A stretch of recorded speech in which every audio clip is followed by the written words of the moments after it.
What if the point was to build a mighty fortress, to craft legendary artifacts and defend them? What if a baker, a blacksmith, a farmer were the ideal, not the exception? What if there were a game where the investment of the players was built right in, stone by stone?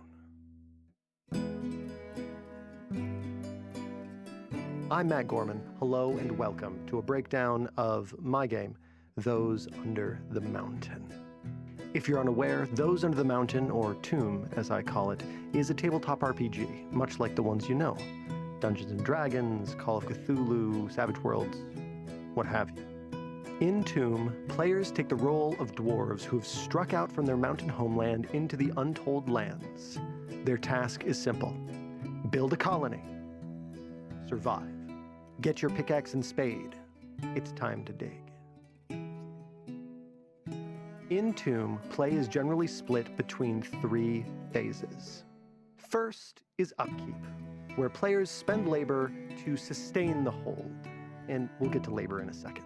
Then comes progress, where players spend labor to build, to mine, to craft. Finally is the events phase, where the GM will present the players with a number of happenings and goings-on. These can include goblin raids, a visit by a caravan, or finding a source of rare ore. These 3 phases together form the in-game weekly cycle that is at the core of Tomb. Each week, based on your population, the hold is granted a number of labor points to spend on trade actions. Trade actions range from crafting metal goods, to felling timber, to carving deep tunnels and vast halls into the stone. From a gameplay perspective, labor can be represented by counters or tokens of some kind. I like these little wooden cubes. So if I mine out a cavern, what happens to the stone?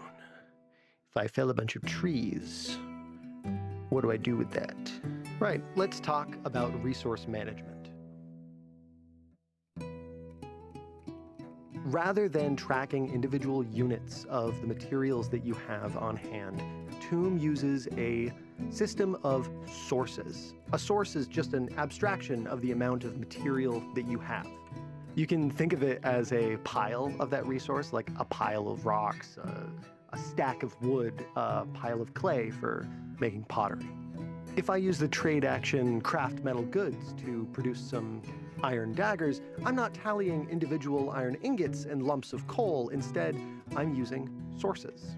Now, like any finite resource, sources can be depleted, but usually not all at once. When you use a source to produce a craft, you roll against it with a d12, the most dwarven of dice.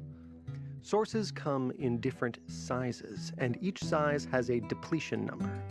When you roll against that source, if you fall under the depletion number, that source gets demoted to the next size down. If it's already a trifling source, which is the smallest, it's destroyed entirely, and you've run out of iron ingots.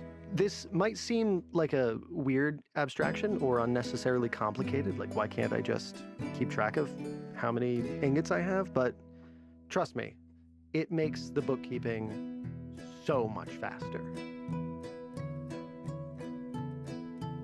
Finally, you'll want to write all this down.